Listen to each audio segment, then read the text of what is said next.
Et coucou! On se retrouve aujourd'hui pour un petit vlog tag apprendre à mieux me connaître. Je me suis dit que ça serait sympa de chercher des questions sur internet et d'y répondre en vidéo pour que vous me connaissez pour certaines depuis 5 ans. 6 ans, 7 ans, enfin ça dépend depuis quand vous suivez mon blog et tout ça. Enfin bon, ça commence à faire une paire d'années. Et je me suis dit qu'il y a peut-être des choses voilà, de personnelles ou plus pas forcément intimes, mais pour mieux me connaître. Voilà. J'ai pris un café. Prenez un café parce que je pense que ça peut être long cette vidéo. Hein. Ça va pas être la vidéo la plus courte que j'ai sortie ces derniers temps. On s'y met.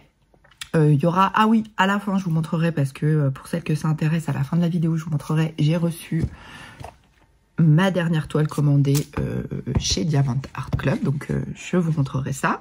Je vais la sortir sinon je vais oublier, parce que je vais faire le poisson rouge. Donc on commence. J'ai pris des questions sur internet, j'ai tapé tag mieux me connaître sur internet, et puis voilà. Donc première question, quel est ton âge et où habites-tu? Donc j'ai 41 ans, je vais avoir 42 ans au mois de janvier, donc le 28 janvier exactement. Je suis du signe astrologique Verseau. Alors, je connais pas très bien les signes astrologiques, pour être parfaitement honnête. Je ne sais pas si je suis...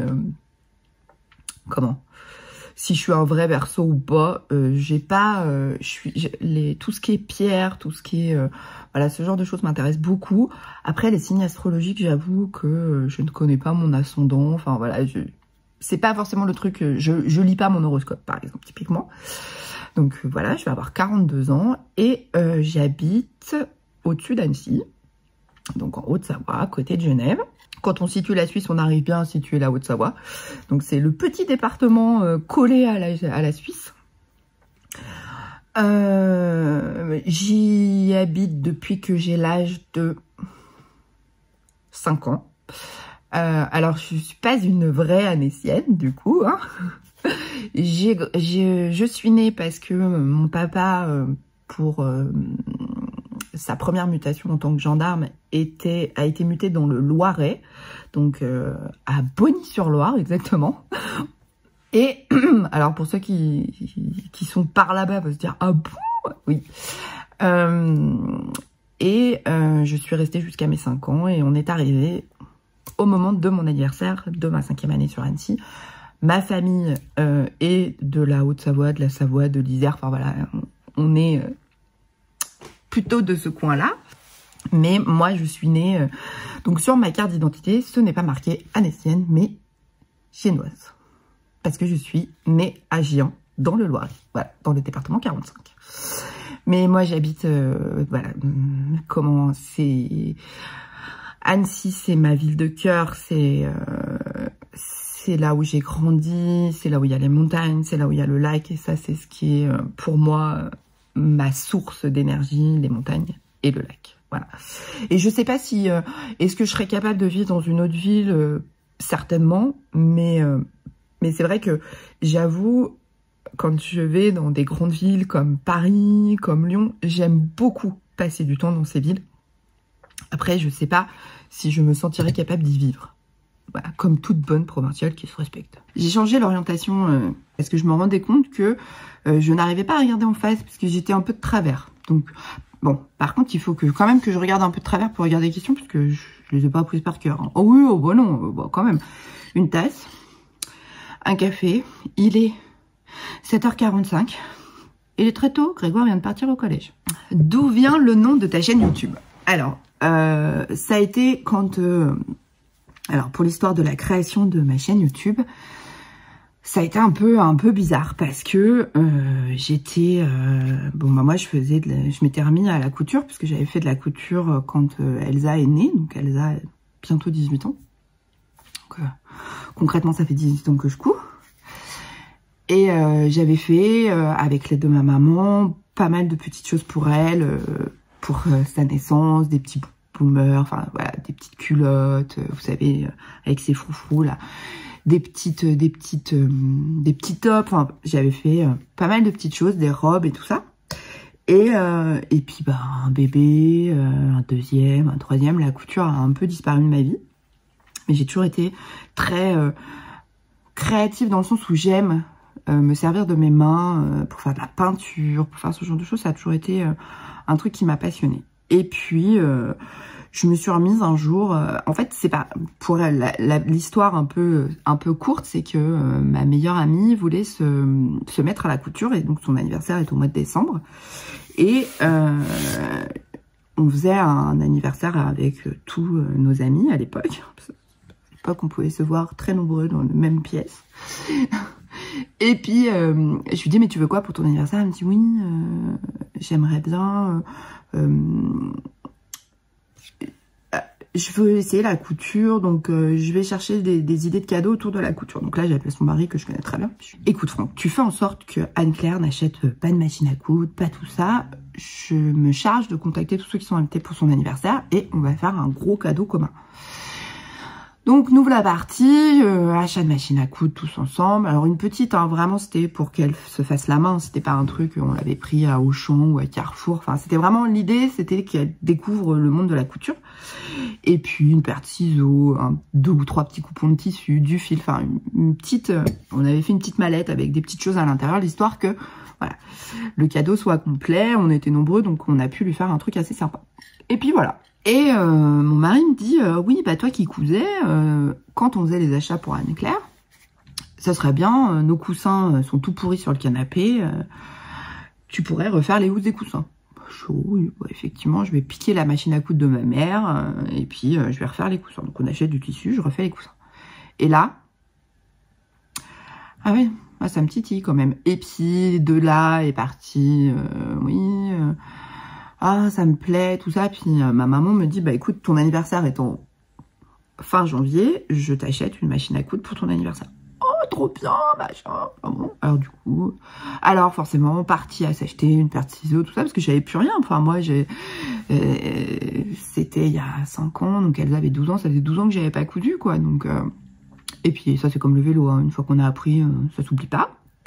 J'ai fait des trousses. J'ai fait beaucoup de trousses et puis j'ai fait des tote bags. Et puis voilà. Et je regardais énormément de tutos, de vidéos sur YouTube. Et puis mes enfants me disent, ouais, mais pourquoi tu te lances pas sur YouTube, ça pourrait être chouette. Je me dis, mais qui va regarder ma tronche, je suis en train de coudre. Oui, mais tu t'en fous, tu vas voir, ça va te plaire et tout. Et mes enfants m'ont convaincu d'ouvrir ma chaîne. Sauf que, comment je vais appeler ma chaîne? Impossible de savoir. Et je voulais pas quelque chose qui soit très réducteur. Je me rends compte que ça fait 10 minutes que je suis sur la même question. Ah, je vous avais prévenu que ça allait être long. Hein. Et je voulais pas quelque chose qui soit réducteur parce que je sais que je suis multitâche, que j'aime faire 12 milliards et demi de choses à la fois. Et je voulais pas que ce soit que couture, mon nom. Et puis, ma fille, Elsa, m'aidait à chercher, puis je trouvais pas. Et en fait, Caroline Création est arrivée comme ça. Et Caroline Création, ça peut être création, voilà, je fais du coloriage aujourd'hui, je fais du diamond painting, j'ai fait du scrap, j'ai eu tricoté, alors je tricote plus parce que j'ai des gros problèmes de douleur dans mes pouces. Mais voilà, je voulais pas un nom de chaîne réducteur de je fais Caroline Couture, quoi, par exemple. Voilà. Donc voilà comment est né le nom de ma chaîne YouTube. Troisième question. Quel est ton parcours scolaire? Oula, alors, un sujet pareil, hein, qui fâche un peu. Moi, j'ai pas été ce qu'on appelle jusqu'au lycée une très très bonne élève. J'étais plutôt le clown de service. Ça, c'est assez vrai. Bon, je pense que ça n'a toujours pas changé. J'étais pas une ado rebelle parce que j'ai pas fait 12 milliards et demi de conneries à la seconde. Mais c'était pas mon truc, quoi. Le collège, alors, bon...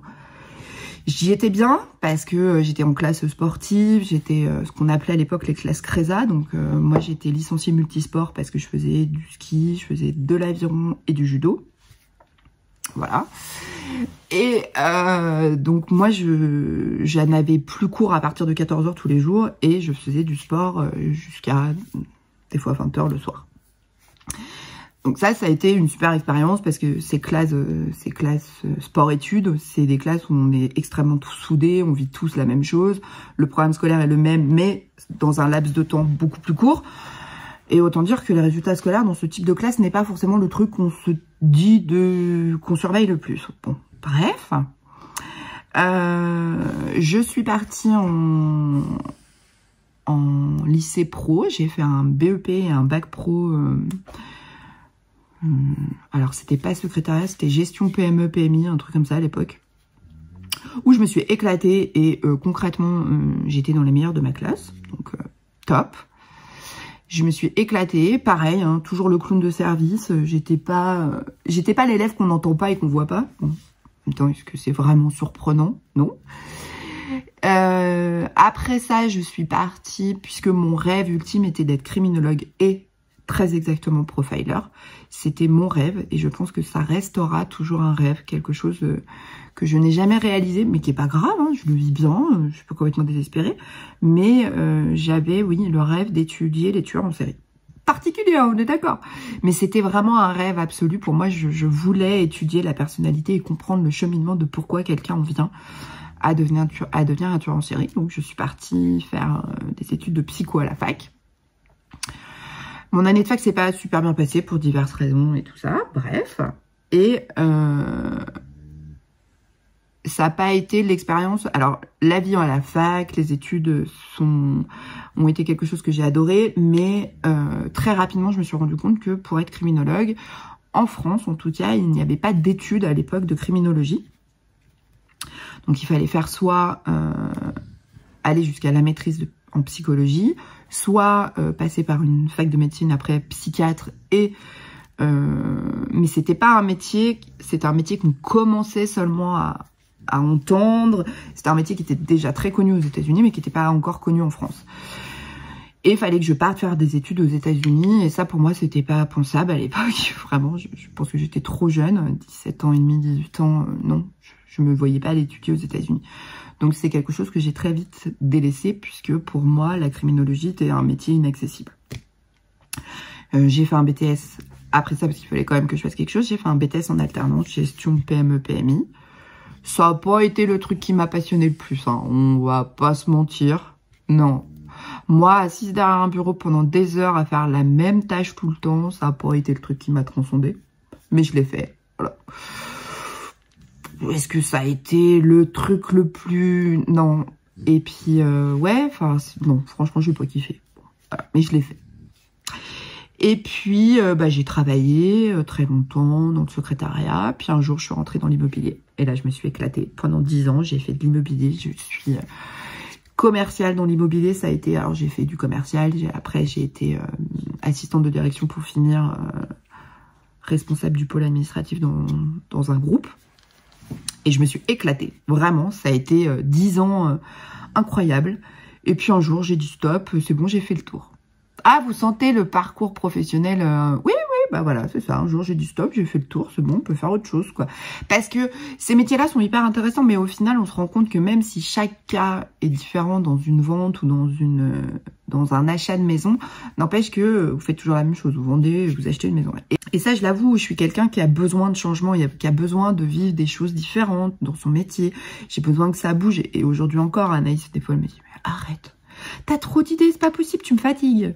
Mais parce que j'ai besoin que ça bouge, j'ai besoin que ça pulle, j'ai besoin d'avoir des souffles nouveaux. Et l'immobilier, même si je me suis éclatée et que j'ai adoré faire ça, parce que vous faites partie d'un moment de vide dans la vie de quelqu'un. Ouais. Donc du jour au lendemain, j'ai dit stop, j'arrête. Parce que je faisais énormément d'heures. Enfin, quand je suis passée... Enfin, j'étais pas responsable d'agence, mais je m'occupais du pôle administratif, donc ce qu'on appelle responsable administrative et financière. J'étais pas DAF, hein, voilà, qu'on soit bien clair. Mais là, vous faites des heures pas possibles. J'avais des rendez-vous, enfin j'avais des réunions pas possibles avec le conseil d'administration. Enfin, c'était des trucs avec des heures à rallonge. Grégoire avait 1 an. Enfin, c'était... Voilà. Donc, je suis partie du jour au lendemain. Parce que je suis un peu comme ça. Moi, je claque tout. Et comme ça, du jour au lendemain. Et puis, je suis restée à m'occuper de mes enfants. Ce qui n'a pas forcément été l'expérience non plus la plus enrichissante, je l'avoue. J'ai adoré m'occuper de mes enfants, vraiment. Mais en termes de lien social, à part les mamans avec qui vous discutez à la sortie de l'école, et c'est tout. Ah si, le pédiatre, parce que quand vous faites le rendez-vous avec le pédiatre. Mais en termes d'enrichissement personnel, vous vous rendez compte qu'à un moment donné que vous êtes devenu super doué en pâtisserie. Le ménage, ça a jamais été mon truc. Avoir une maison, on peut... Enfin, maison témoin, c'est pas mon truc non plus. Donc, vraiment, voilà. C'était pas le truc où je m'éclatais. Et puis, par un hasard un peu particulier, je suis rentrée dans l'éducation nationale et je suis devenue CPE, conseillère principale d'éducation. Et là, ça a été une espèce de révélation du métier qui avait toujours été celui que j'attendais. Un côté psycho, un côté éducatif, un côté... ouais, c'est incroyable. Donc moi, j'étais ce qu'on appelle remplaçante. Hein. J'étais pas titulaire, j'étais pas fonctionnaire de l'État, mais j'étais remplaçante. Et j'ai fait ça pendant 4 ans. Je me suis éclatée, vraiment. Alors avec des hauts et des bas, hein, parce que vous voyez des choses en tant que CPE, c'est du lourd. C'est très très difficile parce qu'il faut savoir aussi quand on ferme la porte de son bureau et qu'on a vu des choses pas très jolies dans la journée, faut savoir fermer la porte et pas forcément ramener ça chez soi. Et les premiers temps c'est difficile, mais on y arrive. Et ça, je me suis éclatée et j'ai fait ça pendant 5 ans. C'est ça, 5 ans, pas 4 ans, 5 ans. Et alors, il faut savoir que les postes de remplacement, c'est très compliqué. Et en tout cas, dans tout ce qui est prof, tout ça, je sais pas. Mais en tout cas, les CPE, il faut savoir que après 5 ans, on a plus de mal à vous donner un poste. Parce qu'on sait qu'à partir de la 6e année, il faut vous CDIser. C'est-à-dire qu'il faut vous garder. Et alors moi, la dernière année, les postes de remplacement me proposaient 2 postes. Donc le premier était à Chamonix. Donc Chamonix, c'est quand même 1h15 de chez moi. Donc oui, certes, je vois le Mont Blanc depuis chez moi, mais enfin, il y a quand même 1h15 de route. Hein. Et puis l'autre poste était, je crois, à Annemasse ou quelque chose comme ça, et qui est quand même à 45 minutes de chez moi. Et moi, je leur dis, mais enfin, attendez, vous vous rendez compte que j'ai 2 postes qui sont quand même à 1h15 de chez moi, que quand je sors de Chamonix, il faut que je cours jusqu'à Annemasse, et quand je sors d'Annemasse, il faut que je rentre chez moi, j'ai encore 45 minutes de route. Enfin, ça devenait compliqué. Et donc moi, je leur ai dit que, au vu de la situation avec 3 enfants, c'était compliqué, que je ne souhaitais pas avoir 2 postes, mais un poste dans un établissement. Ils aiment pas qu'on leur dise non dans l'éducation nationale. Donc je leur ai dit non. Ils m'ont rappelé pour me proposer des postes de remplacement, mais ça me convenait pas. Et à un moment donné, autant j'adorais mon métier, autant j'étais pas prête à passer ma vie sur la route pour 1500 € par mois. Parce qu'au final, c'était ça. Je passais mon salaire en autoroute. Parce que pour Chamonix, si vous prenez pas l'autoroute, autant vous dire que là, c'est 4 heures qu'il vous faut, hein, par les petites routes. Donc, j'allais passer mon salaire en autoroute et en plein d'essence et en nourriture. Donc, puis Chamonix, quand vous finissez à 18 h, c'est sympa, s'il n'y a pas neigé. Hein, parce que là, c'est plus 1h30 qu'il vous faut pour descendre. Hein. Ah non, c'est 4 heures. Donc, incompatible, voilà. Et puis, je suis restée à la maison, de nouveau, par choix, hein, c'était pas... Mais là, c'était un choix, et la question s'est posée de qu'est-ce que tu vas faire. Et c'est à ce moment-là que la couture est rentrée dans ma vie. Voilà. Et aujourd'hui, je suis co-créatrice avec Anaïs de la marque de patron des Bobines Patterns. Ça a été long, hein, comme explication. J'ai senti que je vous ai perdu à un moment donné, non? Ouais, c'est possible. Je vais essayer de faire court, hein, pour les prochaines.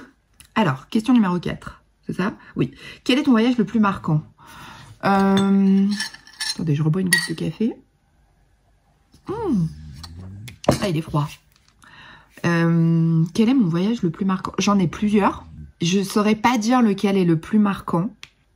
Parce que j'ai fait des voyages extraordinaires dans ma vie. Je suis partie aux États-Unis quasiment 1 mois avec ma grand-mère quand j'avais 18 ans.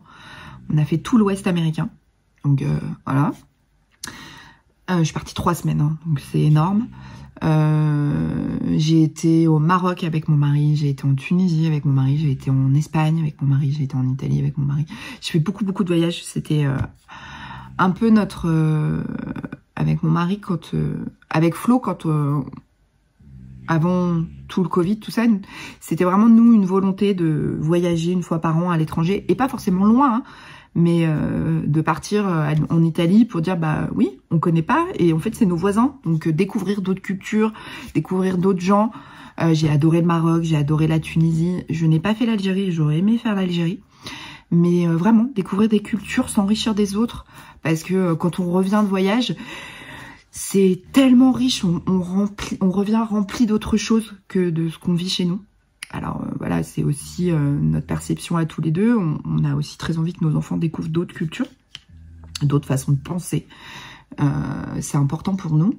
Mais je dirais que mon voyage le plus marquant, c'est mon mari qui m'a offert pour mes 35 ans ou mes 30 ans. Non, mes 35 ans. Je crois que c'est ça, je sais même plus. On est parti 8 ou 9 jours à New York. On a cassé la tirelire, c'était pour mon anniversaire. Il savait que je rêvais de voir New York. Mais pas New York en 2 jours où vous faites tout au pas de course. Non, non, vraiment de prendre le temps de visiter New York, Manhattan, Brooklyn, enfin...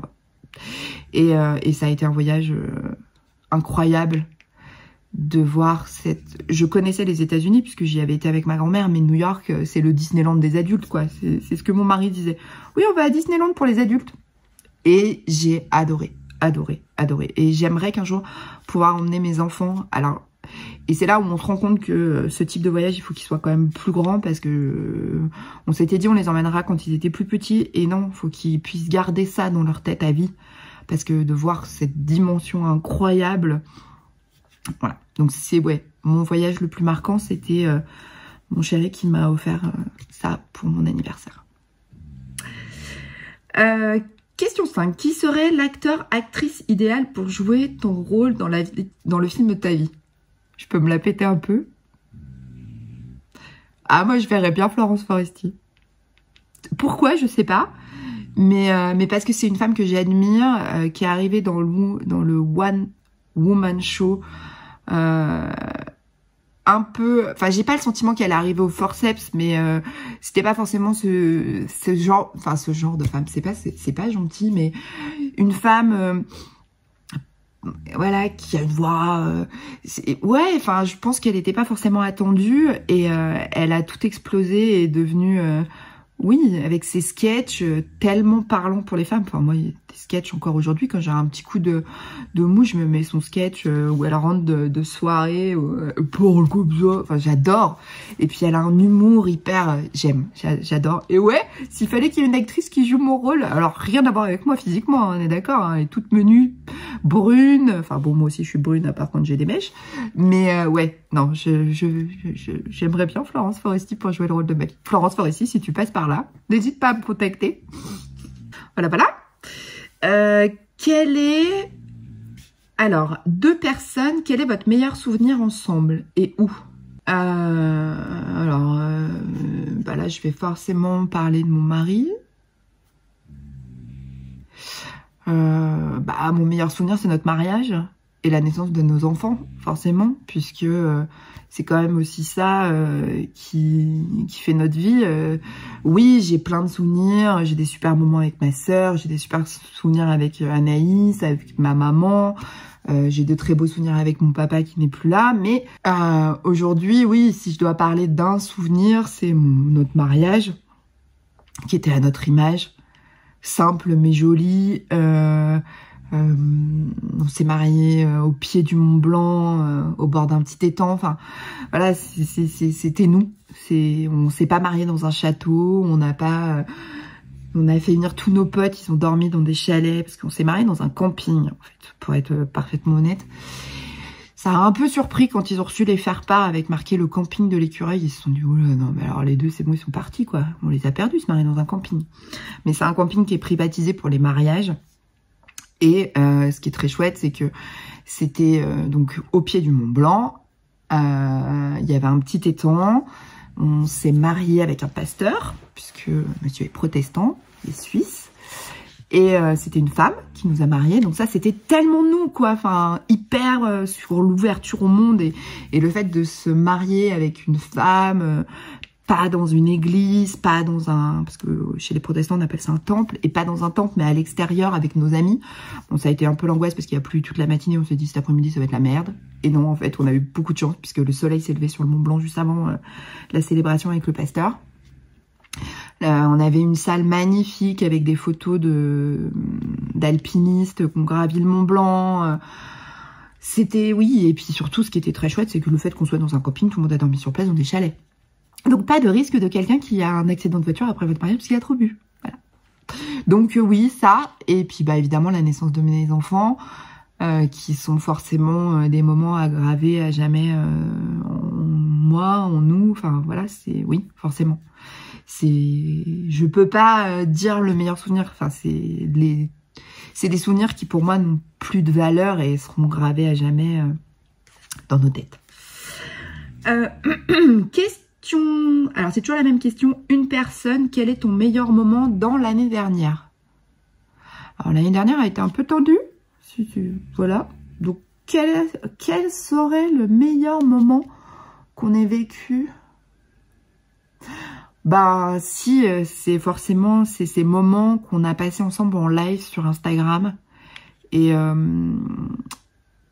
ces moments de partage. Alors oui, c'était une personne parce que finalement c'était avec Anaïs, mais au final vous étiez très nombreuses. Mais je crois que oui, c'est ça qui a rythmé cette année qui a été très compliquée, très dure et sur lesquels on a eu tous des moments plus ou moins faciles et ce genre de choses. Et ouais, ça a été des moments qui ont rythmé pour ma part mes journées et me dire bah tiens j'ai rendez-vous avec mes copines quoi. Et ça m'a fait beaucoup de bien et ça a été vraiment des super moments.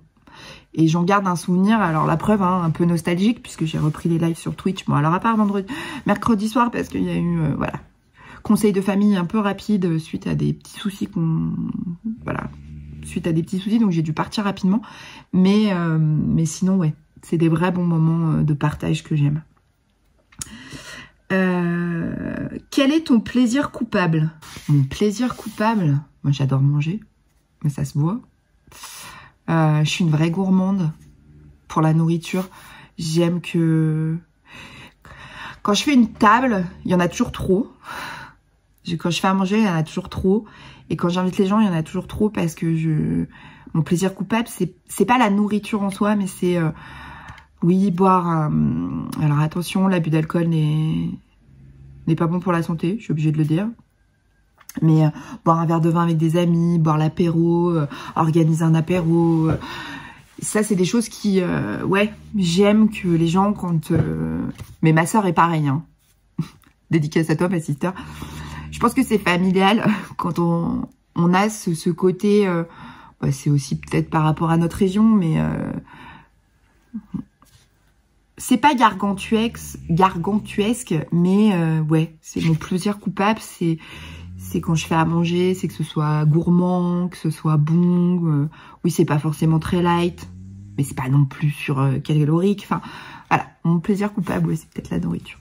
Question 8. Quel est le ou la youtubeuse qui t'a inspiré à démarrer ta chaîne YouTube? Alors... j'en ai pas spécialement, pour être parfaitement honnête et je regardais des podcasts, en fait, ce qui a été vraiment pour moi pourquoi j'ai démarré ma chaîne, j'aimais regarder des vidéos, YouTube, des podcasts couture, ce genre de choses, mais je me reconnaissais pas, je n'aimais pas, enfin, je me reconnaissais pas dans ce que je voyais. Je vais m'expliquer. J'adorais les vidéos, je regardais... Liz Taylor, je regardais comment elle s'appelle Urban Ferry. Ah, je retrouve plus son prénom. Ça va vous parler pour celles qui sont là sur YouTube depuis hyper longtemps. Je regardais les vidéos tuto de Mounassou, tout ça. Je regardais ce genre de vidéos. Mais je ne me reconnaissais pas dedans parce que je correspondais pas du tout à la cible, notamment par rapport à la taille des patrons. Bien souvent, quand elle parle d'un patron, je trouvais ça très beau. Le match avec le tissu, je trouvais ça très beau. Sauf que je me disais, oh là là, mais moi, si je m'habille comme ça va faire boule à facette. Ou alors, on va voir plus que moi. Est-ce que vraiment c'est de ça dont j'ai envie? Non. Et puis, les marques de patrons qui s'arrêtaient au 44, je disais, bah oui, mais pour moi, pourquoi je suis obligée d'acheter du Burda? Hein? Parce que bon, c'est sympa, mais moi, j'aime bien ce que tu couds, mais pourquoi je peux pas le coudre, moi? Et ça, c'était vraiment quelque chose qui... ouais, c'est pas quelque chose que je vivais mal, hein. J'étais pas en mode complètement désespérée, non, non. Mais je me disais, ah, bah, c'est bien, mais en fait, il n'y a pas de... Je me reconnais pas, et peut-être que je ne suis pas la seule. Et c'est surtout ça qui m'a donné envie de commencer YouTube. C'était donc quand mes enfants m'ont dit mais vas-y, lance-toi, fais des vidéos, tout ça, c'est aussi parce que je leur disais bah il y a personne qui parle des poitrons grande taille, il y a personne qui parle de la cousette que t'as complètement ratée, foirée, et donc moi j'étais quand même au début dans mes vidéos, c'était quand même beaucoup ça. Ça c'est bien, mais c'est immétable. Hein. Et c'est vrai que c'était aussi une des raisons pour lesquelles je me suis lancée, parce que je voyais pas ça, je voyais pas de la grande taille. Alors j'aime pas le terme grande taille, hein. Vous le savez, c'est un truc qui me je comprends pas.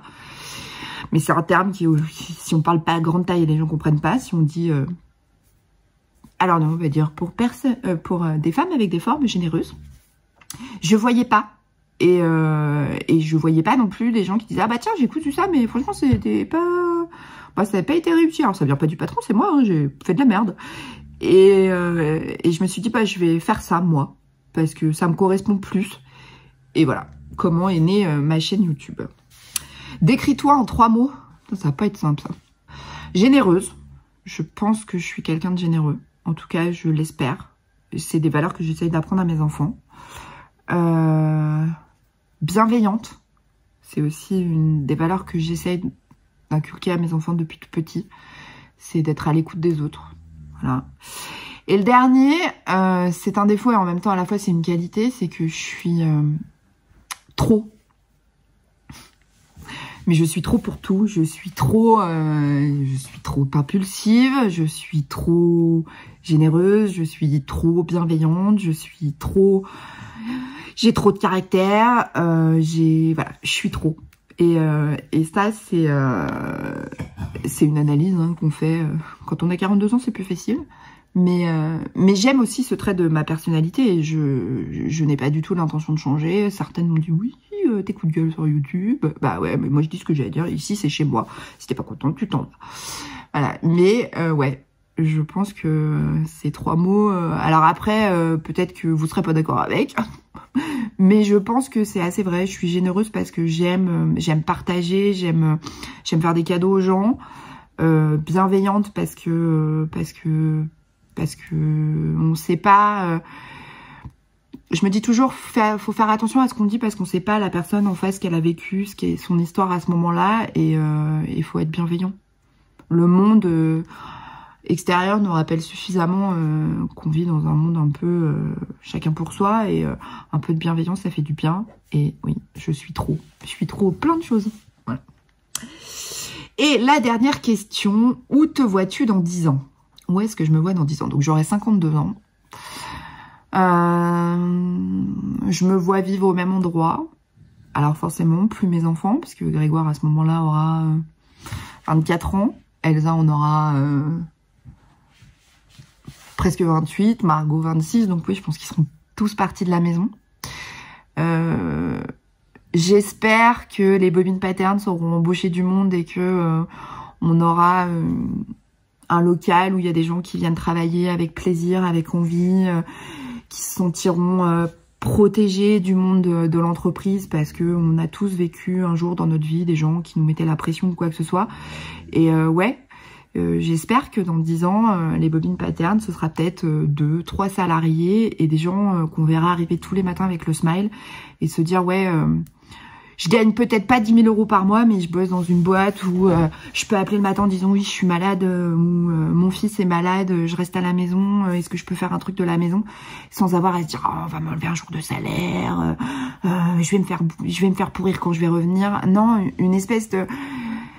Les bobines patterns, je pense que vous le savez et vous l'avez compris, c'est une entreprise familiale et pourquoi pas dans 10 ans une multinationale familiale. Voilà. Alors une multinationale non, hein, parce que voilà, on n'a pas cette prétention-là, mais on sait que tous les jours on grandit grâce à vous, à votre soutien à notre entreprise et oui, bah, j'espère que on aura cette chance de pouvoir embaucher des gens et de voir arriver des gens qui prennent plaisir à travailler, s'investissent par envie, par passion comme nous et ne sentiront jamais cette espèce de chape de plomb en venant travailler en se disant oh putain, je vais bosser, je vais voir la tête des 2 connasses là.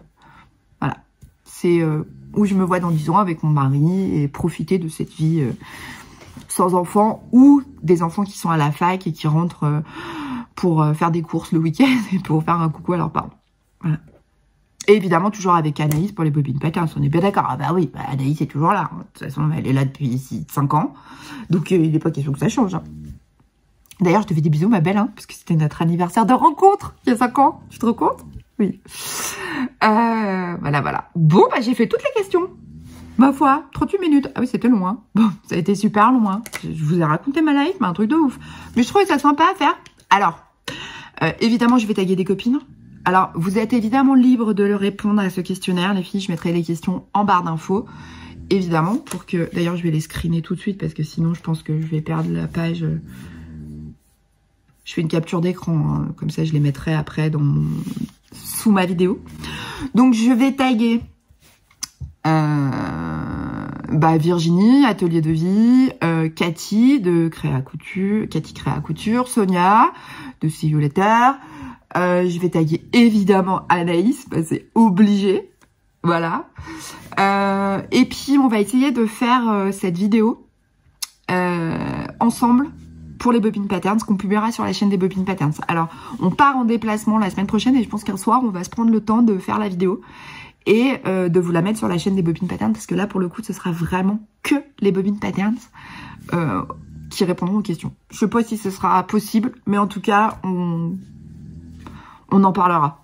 Après, j'ai envie de dire, toutes celles qui ont envie de participer à ce tag et ont envie de le faire sur leur chaîne YouTube, faites-vous plaisir les filles. Ce qui peut être super sympa, et ça je trouve, enfin c'est communautaire et ça permet de découvrir aussi d'autres chaînes, c'est que moi je vais vous mettre les chaînes des filles que j'ai taguées en barre d'infos, mais qu'on se tague les unes les autres et qu'en fait on mette en lien les chaînes en disant moi j'ai été taguée par Caroline, voilà la chaîne de Caroline et je tag mes copines et voici la chaîne de mes copines. Donc comme ça permet aussi de faire un truc un peu communautaire et de se découvrir parce que peut-être qu'il y a des chaînes que vous ne connaissez pas, il y a sûrement des chaînes que je ne connais pas et qui vont être taguées par mes copines et on fait un truc un peu communautaire. Voilà, je sais pas ce que vous en pensez.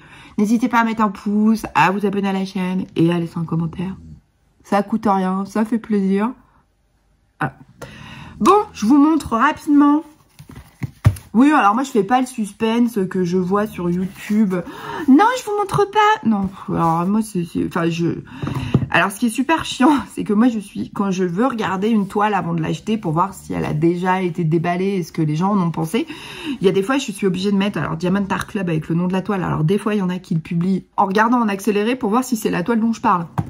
Alors que moi concrètement, non, je vous montre. C'est, oups là, celle-là. Alice au Pays des Merveilles encore. Et là, c'est un diamant, c'est des diamants ronds, pas des diamants carrés. Alors, j'ai une vraie préférence pour les diamants carrés, mais là, elle existait qu'en diamant rond. Alors, on y va. Hein. J'ai reçu le colis hier, donc par rapport à la dernière fois, la dernière fois, la toile avait mis 15 jours pour arriver. L'autre, Alice au Pays des Merveilles. Celle-là a mis 11 jours. 4 jours de moins. Parce que je m'étais dit, elle arrivera la semaine prochaine. J'espérais qu'elle arrive lundi ou mardi, parce qu'après, je suis pas là. Je suis en déplacement sur Paris et au salon Varennes-sur-Seine. Et je m'étais dit, il n'y a personne à la maison. Puis alors, si j'attends pour monsieur pour qu'il aille la récupérer à la poste et tout, ça va être compliqué. Donc, je suis contente, elle est arrivée. Il y a beaucoup de couleurs. J'avais pas vu, en fait. Donc, voilà, c'est cette toile. Et il y a 67 couleurs. Il y a combien de AB? Je sais pas si c'est écrit.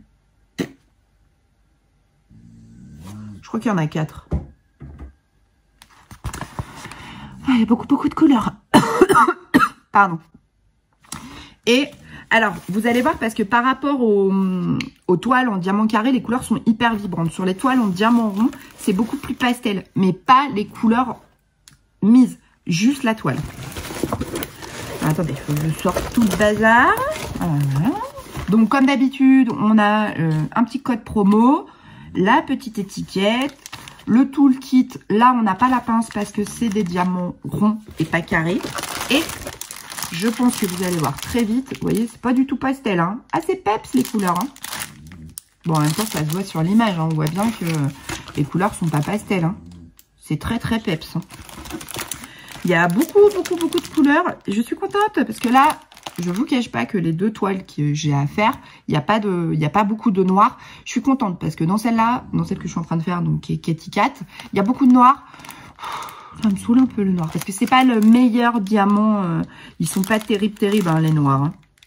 Donc là, on a du blanc, du vert, du rose, du beige, du bleu, du marron. Donc, voilà. Et je vous montre la toile. Non, je vais reculer. Et voilà. Oh oui, oh, bah, on n'est pas sur une présentation qui déchire. Je la pose sur la table. Non. Donc, elle est toujours dispo pour l'instant. Au moment où je tourne cette vidéo, elle est toujours dispo sur Diamond Art Club pour celles qui sont fans d'Alice au Pays des Merveilles. Alors, vous voyez, on a cette impression où c'est beaucoup plus pâle les couleurs. Mais c'est juste ce qu'on appelle le layout. Ça, l'impression qu'on voit, c'est ce qu'on appelle un layout. C'est comment l'image est transformée et pixelisée pour du diamond painting. Bon, bah, on a tout ce que j'aime, hein. Des champignons, un lapin, Alice, forcément. Et bah, autant dire que je suis hyper fan. Hein. Ah bah j'adore. C'est voilà, tout ce que j'aime. Donc je vais la ranger parce que celle-là je vais pas la préparer. L'autre autant je l'ai préparée tout de suite. Alors par contre je sais pas laquelle je vais attaquer. Mais ça j'ai pas de... Alors je dis ça mais en fait si j'ai la réponse toute seule. J'aurais bien aimé attaquer celle-là pour passer à autre chose. Pour faire des diamants. Puis j'ai fait du plastique. Là. J'ai retrouvé le plastique. Pour faire autre chose que des diamants carrés, je serais bien passée à celle-là et faire des diamants. La seule chose, c'est que j'ai pas de rangement où il y a 67 couleurs. Et franchement, avoir déjà une boîte, un rangement, c'est compliqué. Mais si j'en ai deux, je vais péter les plombs, quoi. Alors, je sais pas. Il faut que je trouve une solution. Je sais pas. Je vais regarder sur Amazon. Mais les seuls trucs que j'ai trouvés, c'est des rangements avec des boîtes à tic-tac. Vous savez, alors ça va pas vous parler, mais on n'est pas là. C'est des, oui, ça a des formes de boîte à tic-tac. C'est une grosse boîte, mais en fait à l'intérieur vous mettez rien. Enfin, je suis pas fan de ce rangement-là, donc je sais pas du tout. Mais je serais bien passée à des diamants ronds avant de faire l'autre Alice en diamant carré. Voilà. Alors je sais pas. Alors je trouve la solution. Et puis là, celle-ci c'est une 56 par 71. Attendez, je vais vous dire pour l'autre. Je ne me souviens plus. C'était... Aïe! Oh! J'ai fait mal. Oui. C'était celle-ci et 56 par 74. Regardez. Ce qui est marrant parce que... Ah bah non, c'est... Depuis hier... Oh, pardon, j'ai ma voix qui a déraillé. Depuis hier, je me dis, ah bah oui, mais celle-là, elle est plus grande parce que la boîte... Non, c'est exactement la même taille. Voilà. Bien joué, Caro. C'est pas grave, hein. Ah oui, oh, on a l'habitude, hein. Sur ce, j'espère que cette vidéo vous aura plu. Les copines, vous n'oubliez pas de faire votre vidéo tag apprendre à mieux me connaître. Ce serait cool. Et puis, voilà. N'hésitez pas à dérouler en barre d'infos. Vous verrez la chaîne des copines que j'ai taguée. Et aussi, quand vous faites votre tag, de partager la vidéo des copines. Comme ça, bah, ça permet de faire un truc communautaire et de découvrir d'autres personnalités, d'autres gens, d'autres chaînes, d'autres plaisirs. Et puis, on n'est pas obligé que de partager des chaînes, enfin, de taguer des gens qui font de la couture. On peut aussi taguer des gens qui font pas que ça et qui, voilà, qui ont une chaîne YouTube. Bon, sur ce, je suis pas sûre que j'ai été hyper claire, mais bon, au pire, vous remettre en arrière, vous écouterez plusieurs fois pour essayer de comprendre ce que je dis. Ce qui est pas forcément toujours évident. Même moi, des fois, je me comprends pas. Bon, sur ce, je vous fais des gros bisous. Prenez soin de vous, prenez soin de vos proches, et puis on se retrouve très bientôt. Salut!